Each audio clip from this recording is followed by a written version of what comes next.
Surged more than 200% last month, fueled by DOGE cuts to federal agencies.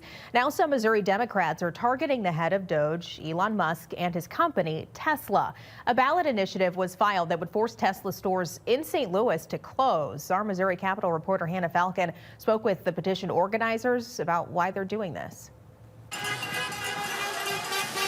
Disgruntled Americans have protested Elon Musk's DOGE at Tesla locations across the country, including those here in Missouri. But there is law in Missouri that says to sell cars, you should go through a dealership.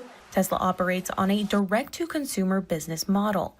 So Tesla stores are not dealerships, just showrooms. In 2014, some Missouri lawmakers tried to ban the sale of automobiles directly to consumers. This was shortly after Tesla was awarded a license to sell by the Missouri Department of Revenue.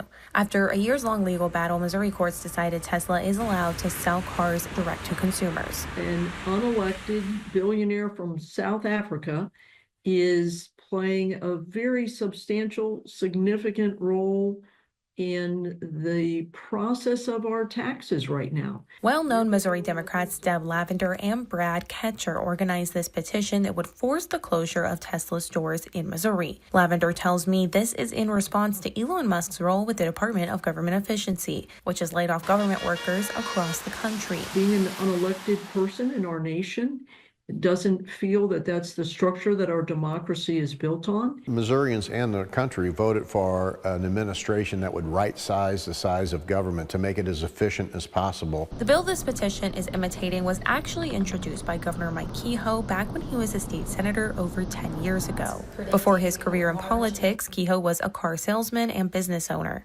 Records from the 2014 legislative session show the bill was taking aim at Tesla, with lawmakers in support saying it caused unfair competition to licensed dealerships. In a statement today, Kehoe's office says, quote, Governor Kehoe remains supportive of Missouri's franchise law to ensure consumer protection, fairness, and a level playing field for Missouri businesses. However, Governor Kehoe does not support the political motives behind this initiative that targets Elon Musk. In past interviews with me, Kehoe expressed support for downsizing the federal government. And as a conservative, I support that. The ballot initiative is in the very early stages. Organizers will have to gather over 100,000 signatures from all across the state to get it on a ballot in 2026. Reporting in Jefferson City, I'm Hannah Falcon, First Alert 4.